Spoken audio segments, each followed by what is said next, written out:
तो चलिए बिना किसी देरी के आज के इस विश्लेषण की शुरुआत करते हैं।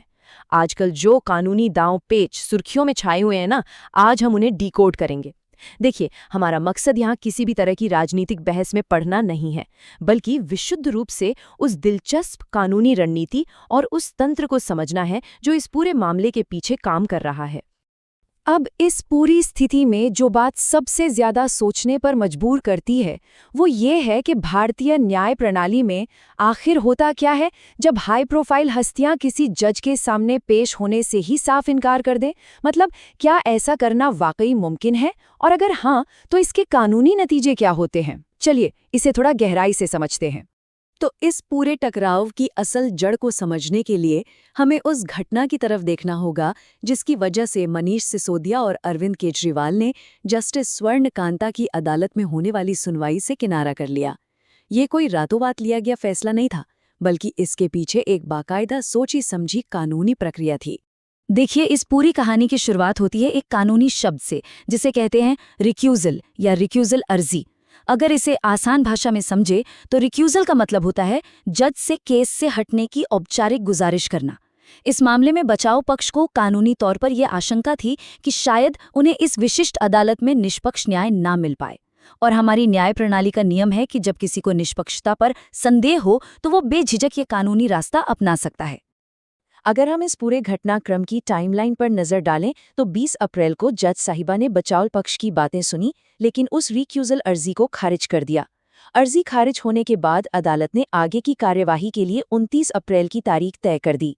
और सच कहूं तो असली रणनीतिक खेल यहीं से शुरू होता है। अपनी अर्जी खारिज होने के बाद बचाव पक्ष की टीम खुद को एक ऐसे कानूनी चौराहे पर खड़ी पाती है जहां से उन्हें एक बहुत ही अहम फैसला लेना था। 20 अप्रैल के बाद उनके सामने आगे बढ़ने के लिए कुछ गिने चुने लेकिन बेहद स्पष्ट विकल्प मौजूद थे। चलिए देखते हैं कि उनके पास क्या क्या ऑप्शंस थे। पहला, वो 20 अप्रैल के उस आदेश को चुनौती देते और सीधे सुप्रीम कोर्ट का दरवाजा खटखटाते। दूसरा विकल्प ये था कि वो उसी अदालत में चुपचाप अपनी निर्धारित सुनवाई में हिस्सा लेते रहते। या फिर तीसरा रास्ता, कार्यवाही से पूरी तरह से अलग हो जाना, जो कि अपने आप में एक बहुत बड़ा और साहसिक कदम है। अब मजेदार बात यह है कि जब उनका पहला अनुरोध खारिज हो गया तो उसी जज के सामने दोबारा अपनी दलीलें रखने का उन्हें कोई औचित्य नजर नहीं आया। इसलिए उन्होंने तीसरा रास्ता चुना, कार्यवाही से पूरी तरह दूरी बनाने का।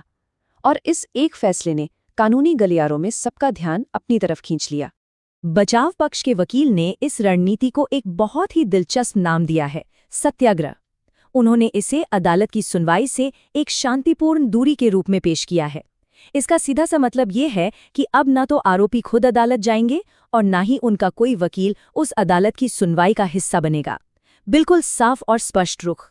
लेकिन यहाँ एक बहुत ही स्वाभाविक सा सवाल उठता है, क्या अदालत की कार्यवाही से इस तरह दूरी बना लेना अदालत की अवमानना या कंटेम्प्ट ऑफ कोर्ट नहीं है? क्या ये कानूनी रूप से जायज़ है? इसे सही से समझने के लिए हमें इस मामले में उनके सटीक लीगल स्टेटस को देखना होगा। आइए इस अहम कानूनी फर्क को समझते हैं। आमतौर पर एक रेगुलर आरोपी को अपने ऊपर लगे सक्रिय आरोपों का बचाव करने के लिए कोर्ट में पेश होना ही पड़ता है, लेकिन इस मामले में वो सामान्य आरोपी नहीं हैं, बल्कि डिस्चार्ज्ड एक्यूज्ड हैं। मतलब उनके खिलाफ आरोप हट चुके हैं और सीबीआई केवल उस डिस्चार्ज के खिलाफ अपील कर रही है। ये जो डिस्चार्ज वाला स्टेटस है ना, यही उन्हें ये कानूनी अधिकार देता है कि वो तय करें कि उन्हें इस अपील की सुनवाई में हिस्सा लेना है या नहीं। अब चूंकि वो खुद ही सुनवाई से दूर रहने का फैसला कर रहे हैं, तो इसका फौरी असर क्या होगा?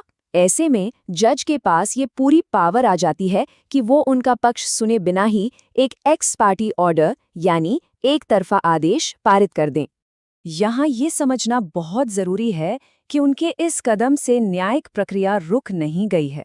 अदालत अपना आदेश सुनाने के लिए पूरी तरह से स्वतंत्र है। जज संभवतः एक एक्स पार्टी ऑर्डर पास करेंगे ही, लेकिन बात यहीं खत्म नहीं होती। इसके बाद रणनीति का अगला चरण शुरू होगा, जहां बचाव पक्ष उस नए आदेश को किसी बड़ी अदालत यानी उच्च न्यायालय में चुनौती देगा। जैसा कि बचाव पक्ष के वकील ने बिल्कुल साफ कर दिया है, जजों के खिलाफ कोई गैर कानूनी काम या अवमानना नहीं है। वे बस अपने अधिकारों का प्रयोग कर रहे हैं। ये कानून की कोई नाटकीय अवहेलना नहीं है, बल्कि कानूनी ढांचे के भीतर मौजूद अधिकारों का एक बहुत ही कैलकुलेटेड और सोच समझकर किया गया इस्तेमाल है। वे अदालत को फैसला सुनाने से नहीं रोक रहे, बस उस प्रक्रिया का हिस्सा नहीं बन रहे। और आखिर में ये पूरा विश्लेषण हमें एक बहुत ही गहरे सवाल पर लाकर छोड़ता है। क्या इस वक्त एक एक्स पार्टी ऑर्डर को चुपचाप स्वीकार करके और अदालत के कमरे से बाहर रहकर बचाव पक्ष जानबूझकर ऊपरी अदालतों में एक बहुत बड़ी और मजबूत रणनीतिक लड़ाई की जमीन तैयार कर रहा है? ये देखना वाकई दिलचस्प होगा कि ये पूरी कानूनी बिसात आगे क्या नया मोड़ लेती है।